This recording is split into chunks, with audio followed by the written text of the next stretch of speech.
Hi you guys, Jen here, and it is Sunday, and that means I am prepping food for the week or getting ready for the week, and also usually making some kind of fun treat, usually brownies on Sunday for the kids. And I normally do Sunday dinner, but this Sunday I'm not. My mom's doing it, so that gives me more time to do other things to get ready for the week. But before we get into this video, I need you to hit that subscribe button to help out my channel and so that you can see when I post a new video.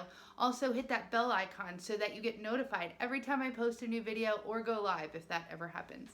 I actually like live video. I don't know why I haven't done it. I kind of have, actually I do know why. I haven't really done it because I don't have that many subscribers, but maybe it would be a good idea to do it anyway. I don't know. It's hard. It's weird. I don't know if you guys ever do videos, but for me, it's harder to do live video when I don't have people watching, which seems strange. You'd think it would be easier to do. But it's harder for me to do live when I'm just talking to myself. But when I'm doing a video like this, where I'm pre-recording it and then editing it, I have no problem talking to myself. I don't know what it is. I guess it's like if you were to talk live somewhere to an empty auditorium, that would be weird. Like, you know you're live. I don't know, but whatever.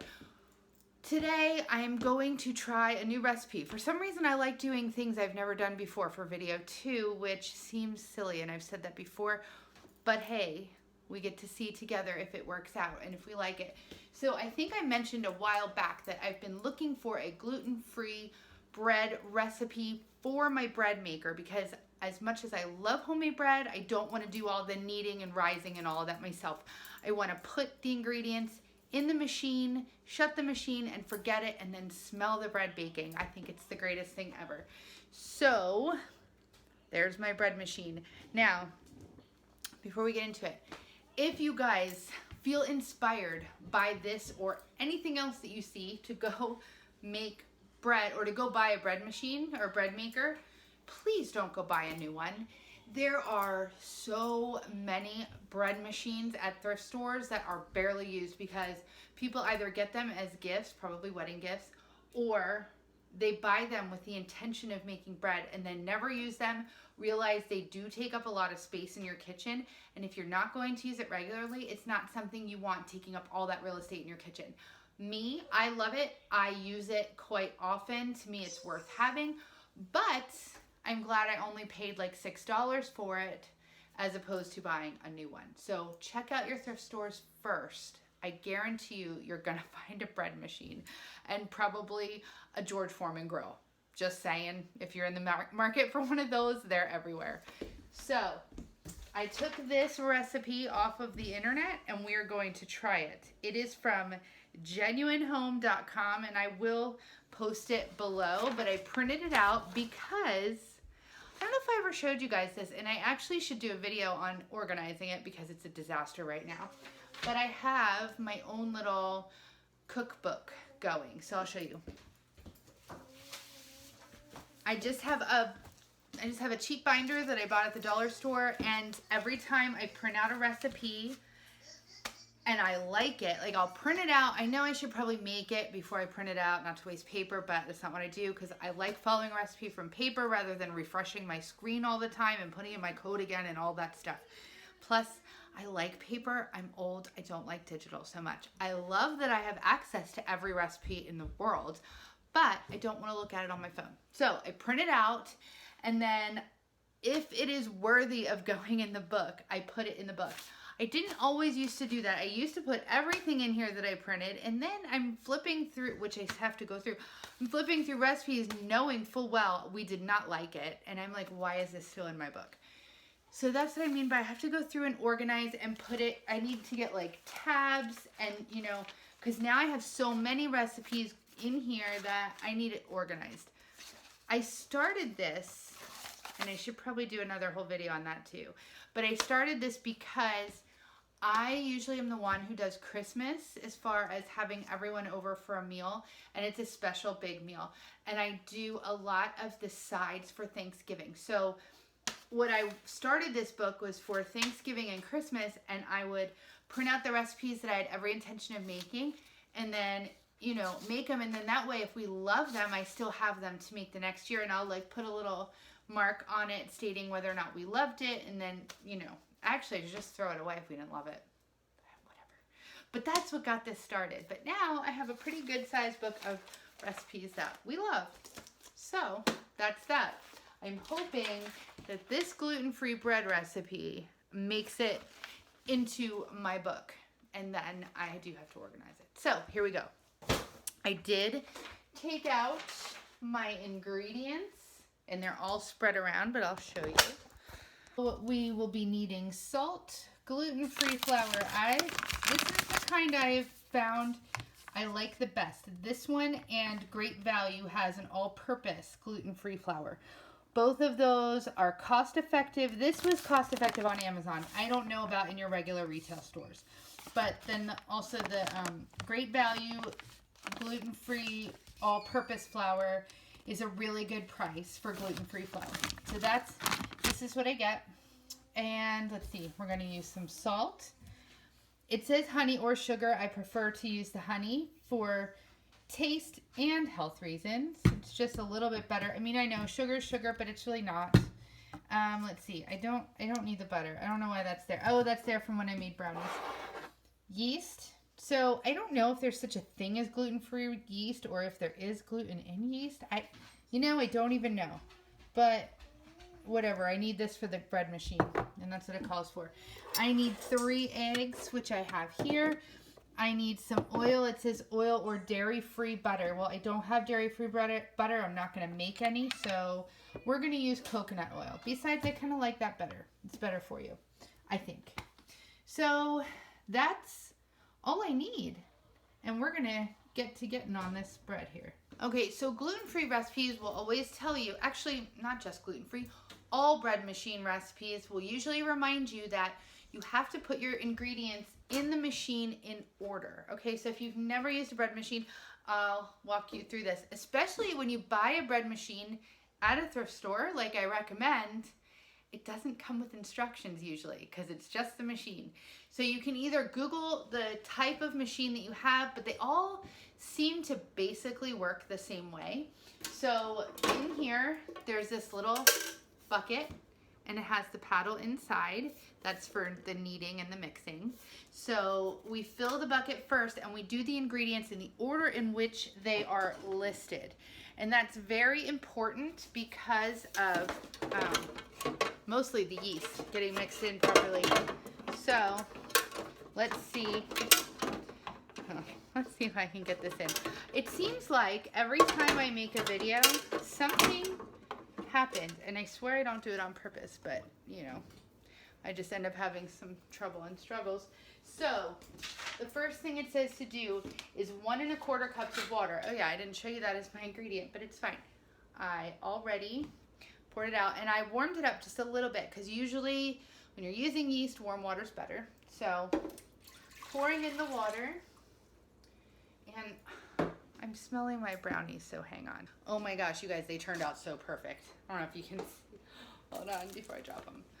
They turned out so great. And I'm also making blondies, so these things can go in the freezer. They're just treats, you know, like we don't have a lot of treats all the time, but I like to have something little, especially if someone comes over or we do Sunday dinner, or, you know, I just feel like giving the kids a little something special because we do eat pretty healthy most of the time. So let me see if the blondies are done.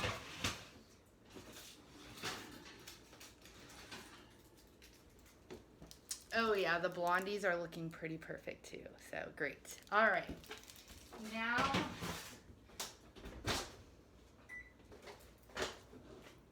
now we can get on with it, and I can't seem to find a good way to do this. I guess you don't really need to see me. Okay, so I just did the water, and that's the thing, multitasking can get you in trouble, but I only did water, so I know that. 1/4 cup of oil, which I had out. Let me make sure it's 1/4 cup. Yes, and it's coconut oil. I had to melt it. That's why these little glass measuring things come in such good handy. Because good handy, is that something you say? I don't know. But they can go in the microwave. So then the next thing is 3 eggs. I don't honestly remember ever putting eggs in any of my bread recipes. But here's what I do is I am going to crack the eggs right into my glass jar, because this way, if I get shells, which I tend to do, it'll be, you know, I can fish it out before it actually goes in the bread. All right, I actually didn't get any shells in there.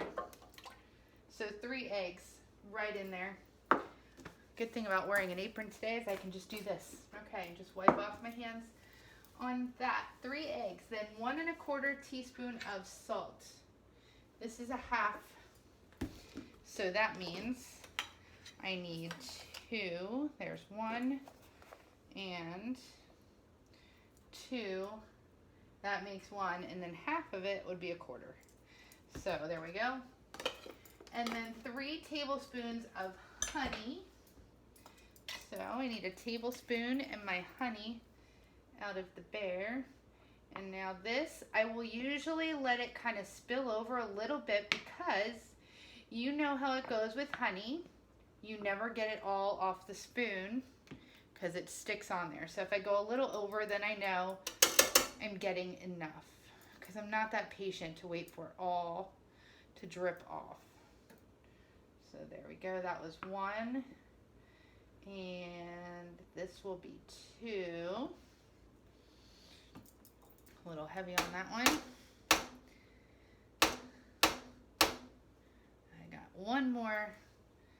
See, I'm a little impatient. If I use sugar, it would go a lot quicker and be a little more exact, but it's fine. This will add a nice flavor to it. All right, so there's 3. Then I need 3 1/4 cups of my flour. Now I'm gonna push that off to try and get the rest. Don't worry, my hands are clean, sort of. Okay. All right, wipe that off. Okay, so that's done. Then I said I needed 3 1/4 cup of my flour. So I use what I have in here first. This is not the best container for my flour, I guess, because I can't really dip it very well. Maybe what I should do is a smaller measuring cup. That would work. So that's going to require me knowing what I'm doing here. So let's see. If I'm doing 3 1/4 cups and I've got a 1/3 cup here, that means I need 9 of these and then 1/4, right? Yeah. So that's 1, because you want to get your flour pretty exact. 2, 3. See where math comes in handy? So kids, if you act like you don't need math in life and fractions, you do if you're going to bake. 5, and you have to be able to count. I hope that was 5. 6, I shouldn't talk and do it at the same time. 7,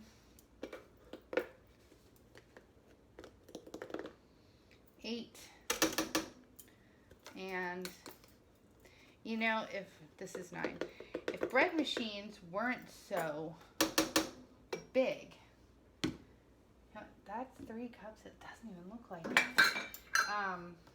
And then I need 1/4. 3/3 is 1 cup. Yeah, so 9/3. Okay, and then 1/4. It just doesn't look like enough flour. I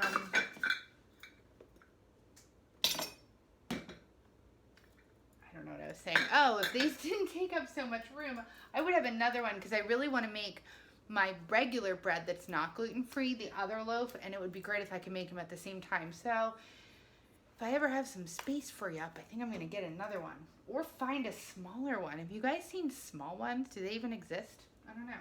All right, so now I need 2 teaspoons of yeast. That's only how I'm not gonna, okay, so 2 teaspoons.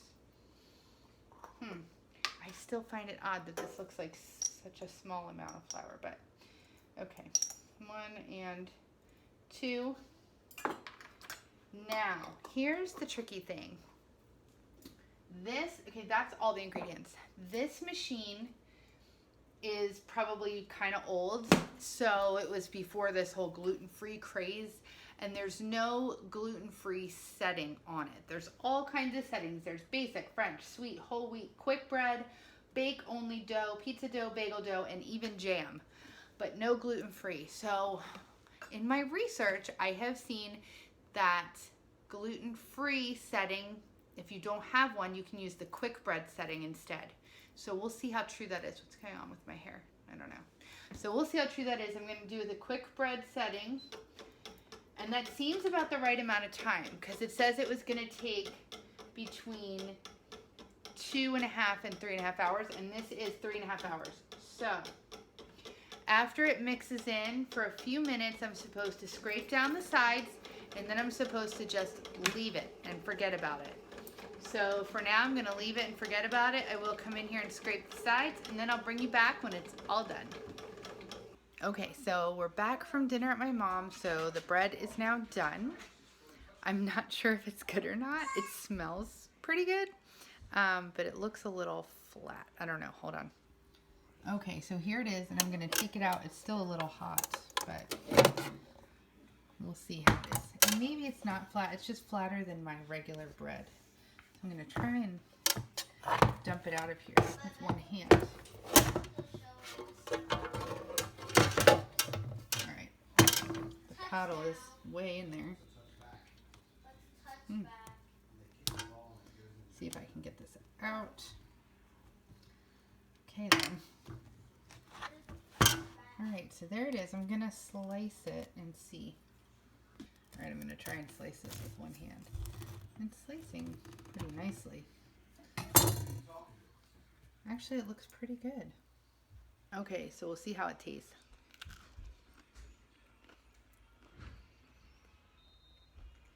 It's good. I'm definitely putting this recipe in the book. So that's it. Gluten-free bread. Store-bought is better. Found a good recipe. And that's it.